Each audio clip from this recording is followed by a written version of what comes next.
All right, let's get started. We'll be talking about spending again today and the various ways that different groups of people in society spend money.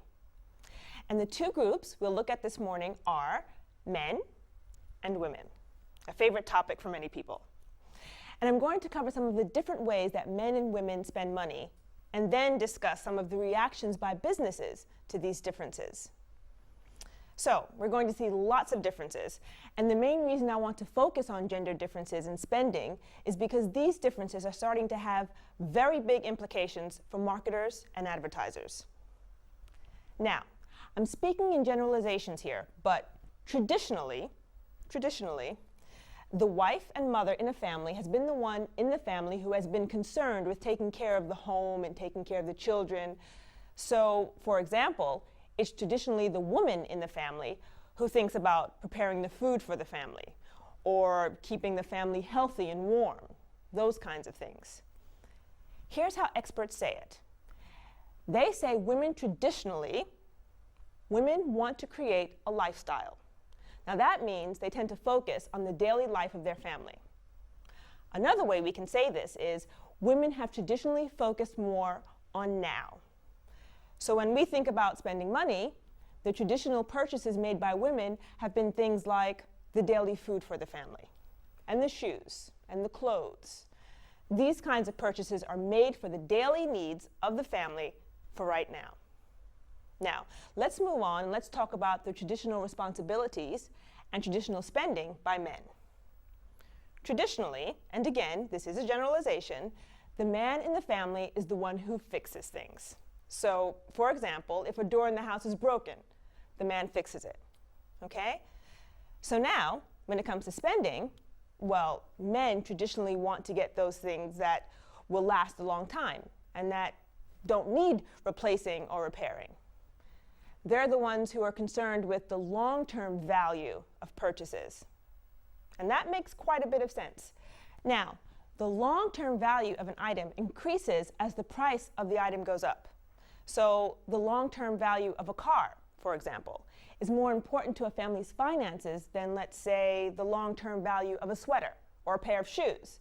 So items with a high long-term value have been important to men. So now we're going to look at big ticket items.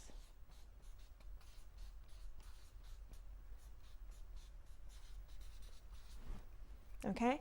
And we sometimes call these expensive items with long-term value the big ticket items. So big ticket items like cars, refrigerators, televisions, electronic equipment, they're the things that last a long time. They have a longer value, so because men usually made the decision about the big ticket items, the experts have traditionally considered men to be more focused on the future in their spending behavior. All right, so up to now, I've given you a picture of the traditional differences in the way men and women think about and spend money. So we have women now and men future. Okay? We said women think more about now and men think more about the future. Good. And up to now, you've seen that I've been using the word traditional and traditionally. Why? Because much of what I've said is changing. And change is right before our eyes. The traditional responsibilities in the family are changing. And as a result of these changes, we see many businesses that are now changing the way they market their products. Okay? Good. Now, let's take a look at some numbers. Today, 27% of all households in the United States are now headed by a single woman. Okay? That means that there's no man in the house in over a quarter of the homes in the United States. Let's think about that. That is one big change. But the other big change has come about because these days women are working outside the home. That means they're earning money on their own, right? They're making their own money. So, as a result, many of these women want to have a say in how the family money is spent. And the research shows this. 75% household purchases are made by women. What? Purchases. Okay? And 80% of the women make purchasing decisions.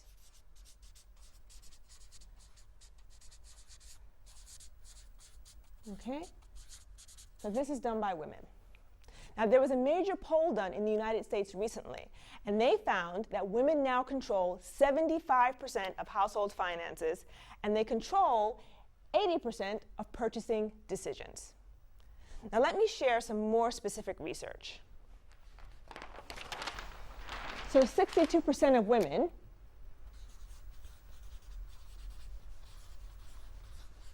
make the car purchases. All right? So there's some new market research that shows that women in the United States now decide 62% of car purchases. I'll add that we also have studies that shows that more and more women are helping to make the decisions about how to repair and improve the house as well. So all of this is telling us that they have helped to make decisions about some of the big ticket items that we mentioned before. Now, these are very important changes because if you remember, we said earlier, these used to be the purchases made by men. Well, not anymore. I think I've given you an idea of the change in men and women spending, and especially the change in the spending by women. All right, so now what I want to ask is, what does this all mean for business? How has the business world responded? Okay, we have something called female economy. Okay, female economy is a way to talk about the new kinds of spending. Okay, the new kind of purchasing that's being done by women. And one big result of this female economy is a movement in more and more businesses to become more female friendly. Now, female friendly basically means to run a business that is more comfortable and more attractive to women. So, research shows that companies are discovering that women are making new kinds of purchases. They're buying products they didn't buy before, and companies are changing the way they market their products in order to try to appeal to their new consumers, women.